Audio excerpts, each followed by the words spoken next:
In the still of the night, I think of you. My heart beats with every thought of you. The next morning, Mma was still in the same high spirits. She couldn't stop smiling as she walked into her store. She remembered she had to tell Tessie they had a wedding to plan. Her heart skipped a beat at the thought. Planning a wedding? Her wedding to Uche. She couldn't wait to tell the only two other people who meant something to her. While at work, Mma found herself talking to Helen about her confusion and not about the wedding. She hadn't told Phyllis and Tessie yet because they weren't available and she wanted them to be the first to know. Pay him a surprise visit at his house. Let him come back to good home-cooked meal and a warm body all through the night when he is least expecting it. Mma laughed because she knew that a warm body all through the night was not part of their relationship.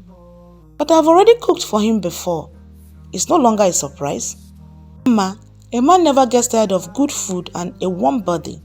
That is the wise woman's most effective weapon to keep her man from straying. Mma smiled and changed the topic. Guess who I met yesterday? Shock. Unless you met him, I'm not interested. Then she turned with interest. You met him yesterday? Oh, Ma, tell me quickly, she asked, her eyes dancing with excitement. That man is handsome. If there is anything like God's gift to women, it would be Chuck. Please, may I have his number? I finished in a record time, remember? Nope. According to Uche, he would be in town for a couple of weeks more, so I'll try to introduce you two. That's even better. Where are you going? We haven't finished talking about him yet. Mma laughed. Actually, you are too old to be having a crush on a celebrity. You saw the guy. No flesh and blood woman can resist him. This one can. He paled in comparison when Uche stood beside him. See you tomorrow. I'm going to snatch some few hours with the love of my life. She left. Helen's eyes were still sparkling with excitement. The uniformed security man opened the gate for Mma, and she drove into Uche's magnificent house. She came out of her car bearing 2 shopping bags.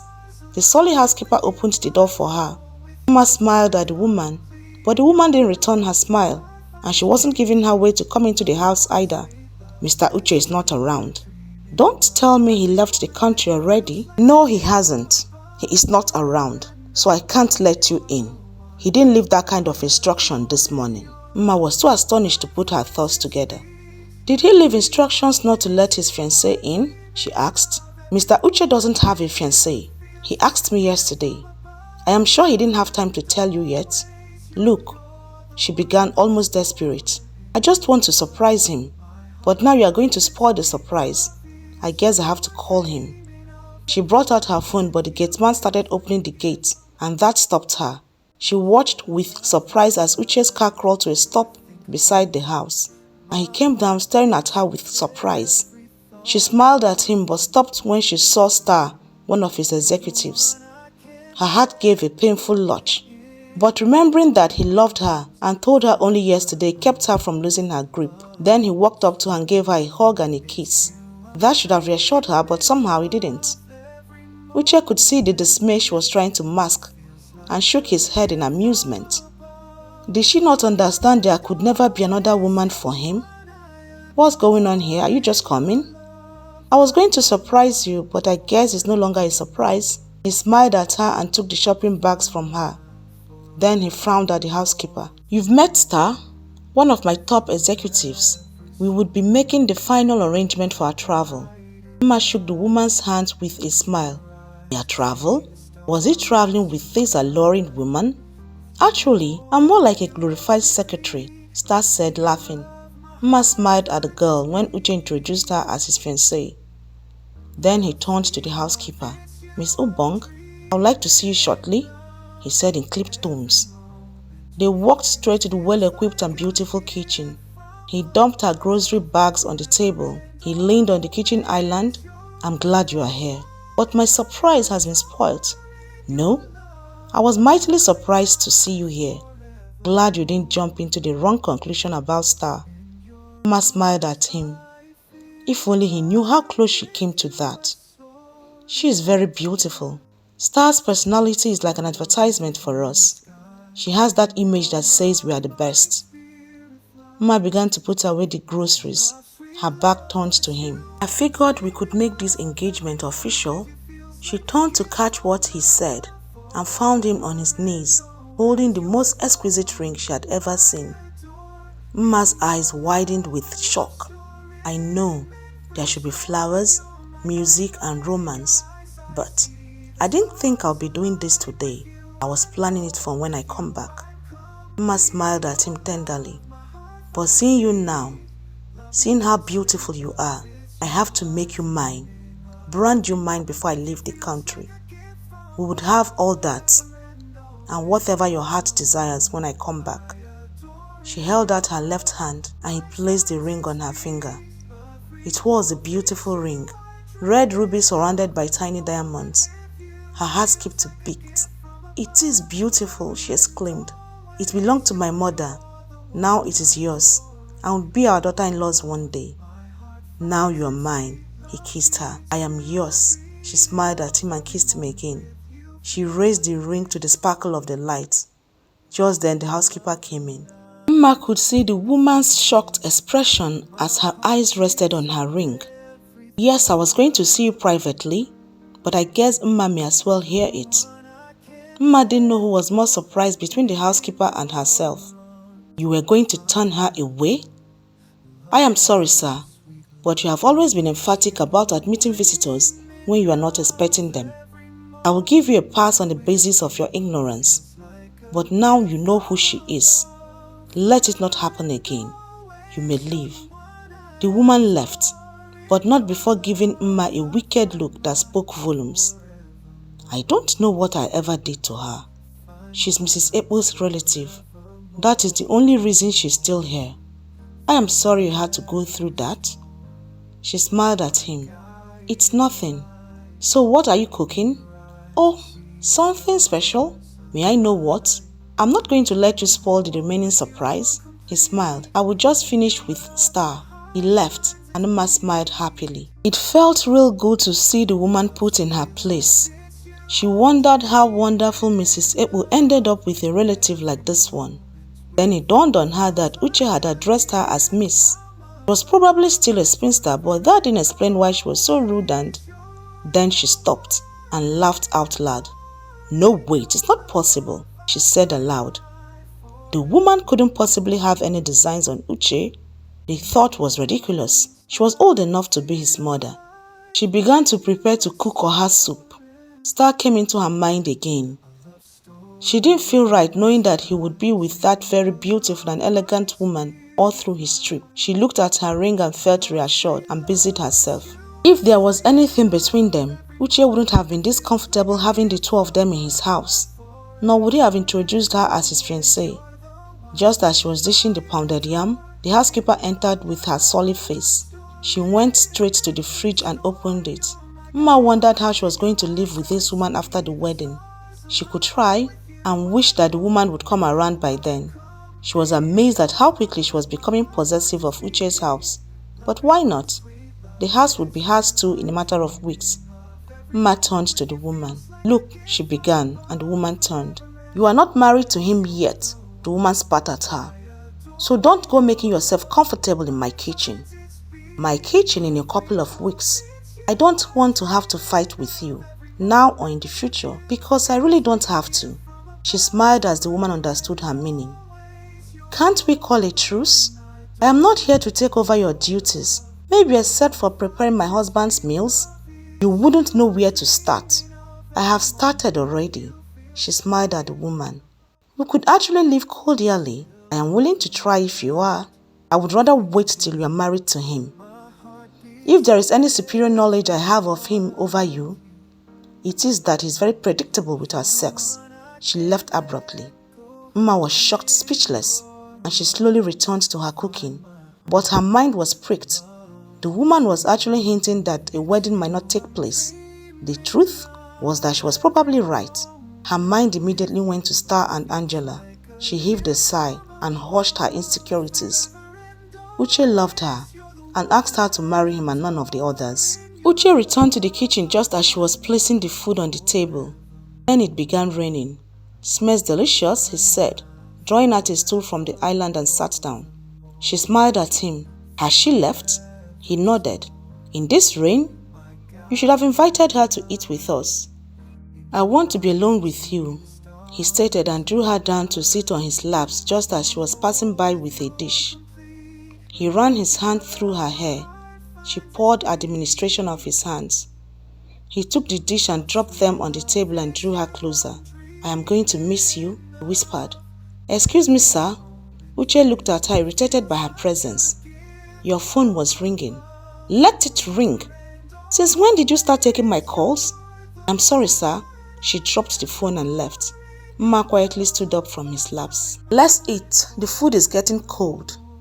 She was going to let the woman shoot herself in the leg. Uche opened one of the dishes and saw the pounded yam and looked at her with surprise. Don't tell me you did this. She smiled at him. Don't you like it? Are you kidding me? They are my favorite. She was deliriously happy with the way he attacked the food. You know, when I asked you to marry me, I didn't bargain for a chef. What did you expect? Just you, nothing more. They smiled at each other. Her heart glowed. The thought of being the one to take care of him, cook his meals, take care of his clothes was like a dream come true. The rain was looking as if it was not going to stop by the time Mma finished cleaning. She looked through the window at the heavy downpour and wondered how she was supposed to drive home in it. She sighed and turned to go into the living room where Uche was. The living room was quite cold. The air conditioner was on full blast. Uche was sitting there comfortably, his full concentration on his laptop, and his ears were plugged with AirPods. Her breath caught in her throat at the picture he made. She shivered, not really from cold, but from something she couldn't begin to fathom. She was no longer scared of being alone with him. She moved towards him. He reached out and drew her down beside him, hugged her briefly, and returned back to his work. Mma couldn't make sense out of what he was doing. The graphical representations on his screens were quite confusing, but she was quite content to watch him work. The rain is not letting up. The rain never stops if you do nothing but wait for it to stop. But it is getting late. Maybe I should consider. He turned and gave her his full attention. There is no way I'm going to let you drive home in this rain. She heaved a sigh, resigned to her fate. She picked up the remote control and flipped through the channels. She found nothing she wanted to watch. She saw him nodding his head and she took one of the AirPods from him. When Westlife's Queen of My Heart wafted into her ears, she raised her eyes at him in appreciation. I am a music person, especially the slower ones. Helps me concentrate when I'm working. Then I wouldn't take away your concentration, she told him, handing it back. Or we can share. He gave her back one piece. She laughed. No, I would distract you. On the contrary, these are the words I want to say to you as I travel. She smiled at him and took one of the AirPods. He drew her closer and went back to his work. She fell in love completely with the songs. If these were the words he wanted to say to her, then he must really love her. At that thought, she looked at the man she loved as he walked, all concentration. The only indication that he was aware of her was the occasional kiss he dropped on her shoulder or the squeeze he gave her arms. Mma could feel sleep luring her away and she fought to stay awake so she could still watch him work. Her last thoughts were, not even 10 million stampeding fire-spitting dragons could stop her from marrying him on the 27th. Mma woke up as Uche was trying to make her more comfortable on the couch. He smiled at her. Welcome back. She rubbed her eyes. What time is it? She asked, a bit alarmed that she had not left. Too late for me to allow you to drive home. She glanced at her watch and was surprised to see that it was almost midnight. You should have woken me, she told him. I didn't have the heart to. Not when you were sleeping so peacefully. Do you usually have a smile on your face when you're sleeping? I don't know. I don't see myself when I'm sleeping. It was obvious she was bothered about having to spend the night with him alone in the big house. I hope I don't sound arrogant if I say I could be the cause for it. She gave him a shaky smile and sat up. Then he looked at her. Do you trust me? She knew what he was asking and she nodded. I trust you completely. It is myself I don't trust. I lose all my control when you are near. I don't trust myself too. Whenever I look at you, I want to make love to you. But I also gave you a promise, and I'm going to fulfill it no matter what. She smiled at him and got up. I would love a bath and something to sleep in, The room is the third one by the left. You should be able to find something to wear in my room. She left to get ready for bed. He sighed and closed his laptop. It was going to be a long night, he thought. Mma looked into the third bedroom by the left. She was relieved to see that it was not his bedroom, and somehow disappointed. He wasn't even trying, she said to herself. But she had to quickly caution herself. She was happy that he loved her enough to do this. Most men simply lacked the integrity and principle to do what he was doing. She thought, deciding to go into his room in search of something to sleep in. The room took her breath away, and her eyes lingered more than necessary on the big bed. She could see both of them on the bed on their wedding night. Her heart skipped several beats, and she quickly pushed the picture out of her mind breathlessly. She walked into the closet and selected a t-shirt. It had been worn and had his scent on it. She hugged the shirt to herself and turned, but when she looked at the closed door, which was the adjoining bathroom, she decided to have her bath there instead of walking to and fro from one room to another. She smiled at the sheer luxury of the bathroom. She was humbled immediately. She had always thought her bathroom was something she could brag about, but not when compared to what she was seeing before her. She sighed and ran herself a bath. When she stepped out of the bathroom, she eyed the bed. She walked towards it and sat down to see how it felt. She lay down, telling herself that she would soon get up before he came in. On the bed, she could feel him. She sighed and closed her eyes, contented. Still of the night, I think of you. My heart beats with every thought of you. You're the one I can't let go. In your arms I find my home. Love, sweet love.